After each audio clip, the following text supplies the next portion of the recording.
Assalamualaikum warahmatullahi wabarakatuh. Halo sahabat cerita kehidupan. Apa kabar kalian semua? Syukur alhamdulillah kita bisa berjumpa lagi di channel ini.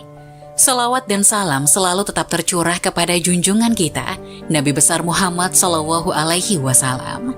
Tidak lupa kami sampaikan salam sehat, salam sejahtera. Semoga kita semua tetap dalam lindungan Allah Subhanahu wa Ta'ala. Seperti biasa, kita akan berbagi kisah dari yang unik, menarik, sampai bikin nangis. Semoga bermanfaat.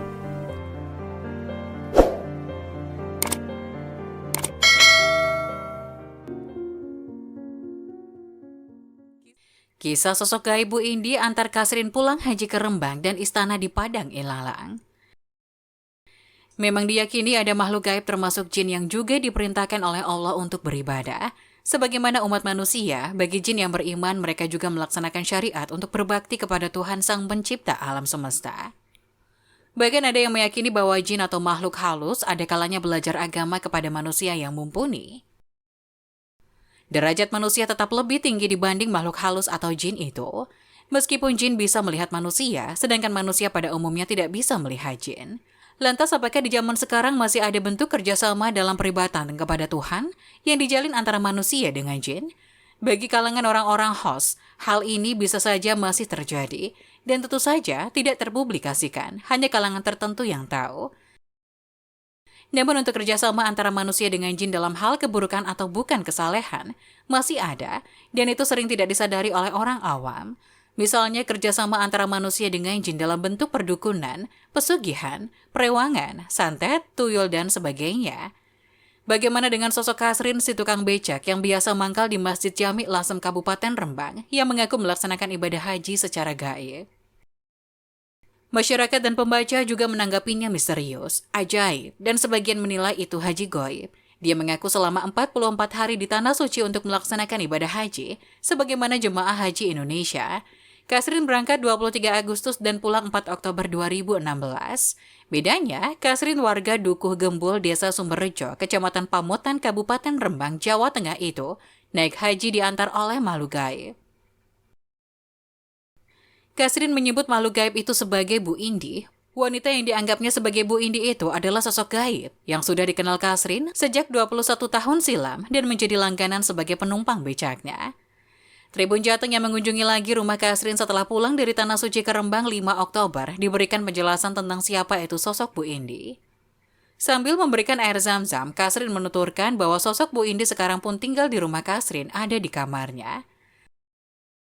Anak Kasrin bernama Istiqomah tampak sibuk melayani tamu-tamu yang datang ke rumah ayahandanya hingga tengah malam. Tamu yang datang pun bukan hanya dari Rembang semata, namun tidak sedikit yang berasal dari luar Rembang, Pati, Kudus, Jepara, hingga Semarang. Mereka penasaran dengan kisah Kasrin si haji ajaib. Bu Indi adalah sosok gaib yang tinggal di rumah megah, bukan rumah megah nyata, namun gaib. Hanya Kasrin yang biasa ke rumah megah itu, tempatnya di Padang Ilalang atau Tanah Lapang, tak jauh dari Balai Desa Ngemplak, Kecamatan Lasem, Rembang. Bu Indi adalah sosok makhluk dari dunia lain alias makhluk halus atau jin.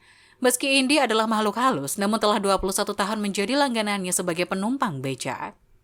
Orang atau teman sesama tukang becak melihat tanda kosong itu, ya hamparan tanah tanpa rumah. Namun disitulah menurut Kasrin, Ibu Indi pernah berdiam selama ini. Tapi sejak mengenal Indi dalam pandangan saya di situ ada rumah. Mungkin kalau yang lihat orang lain ya masih berupa tanah kosong, tak ada rumah di situ.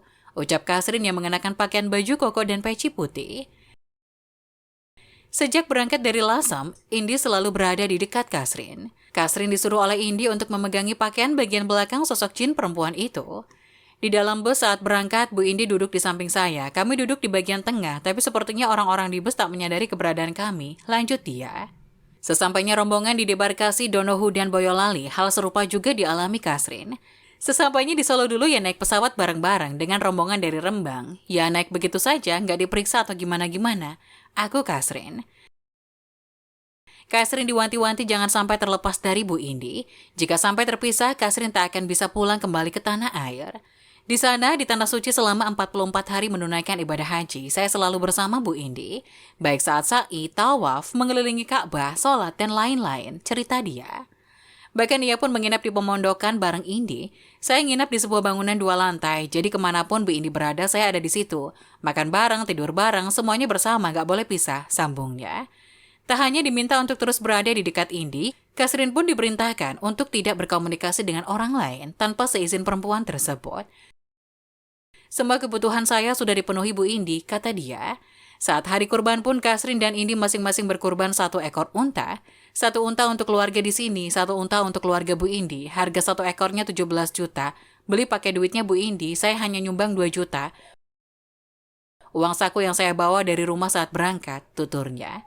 Ditandaskan Kasrin saat kepulangan kemarin ia juga bersama sosok Indi. Hingga sampai di rumah, Bu Indi juga ikut ke sini. Tapi tak ada yang bisa melihatnya. Sekarang pun orangnya ada di dalam kamar saya, tandas dia.